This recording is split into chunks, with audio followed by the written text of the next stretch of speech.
À la fin, tout le monde venait en voiture. Enfin, non, il y en avait quelques-uns qui venaient en vélo, du patelin, quoi. Mais maintenant, tout le monde vient en voiture, maintenant. C'est pas...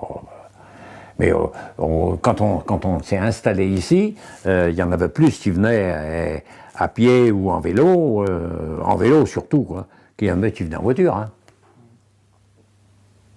Mais d'ailleurs, avant, on était dans le patelin. Dans le patelin.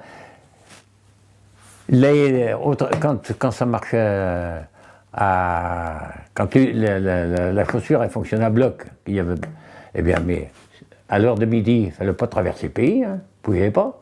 C'était pire que une station de métro, hein, là.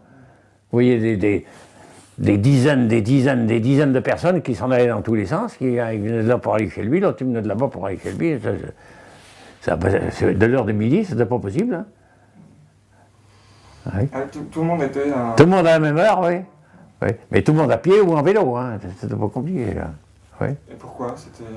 Bah, je sais pas, c'était comme ça. C'était comme ça. C'était une question de coût, parce qu'on habitait près ou... Non, bah, c'est parce que la proximité était telle que... D'abord, il n'y avait pas des voitures partout, à cette époque-là. Et puis, deuxièmement, bah, c'était la proximité qui faisait ça, quoi. Les gens regardaient pour aller travailler.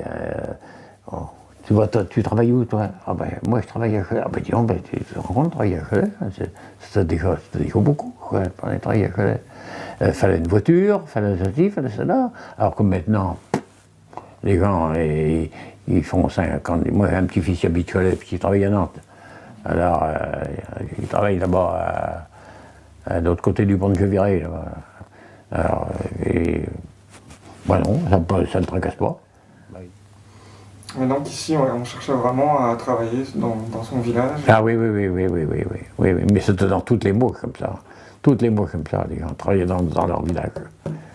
D'ailleurs, il y avait des usines dans tous les pays, c'est pas compliqué. Dans tous les pays.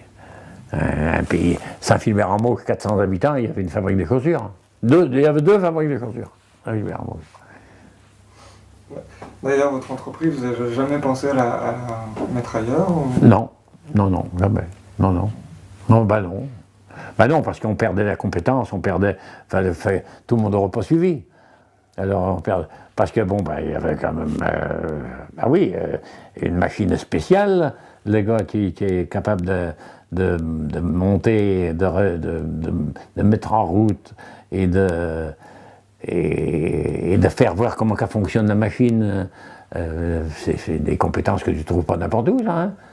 Tu trouveras un tourneur n'importe où, tu trouveras un fraiseur n'importe où, mais là, tu ne trouveras pas ça n'importe où.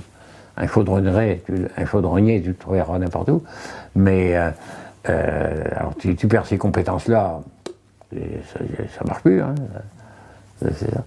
D'ailleurs, c'est un des problèmes. Ce sera un des problèmes de la chaussure si un jour ça veut revenir en France, parce que les compétences seront perdues, hein, parce que c'est très compliqué à fabriquer une chaussure, très compliqué.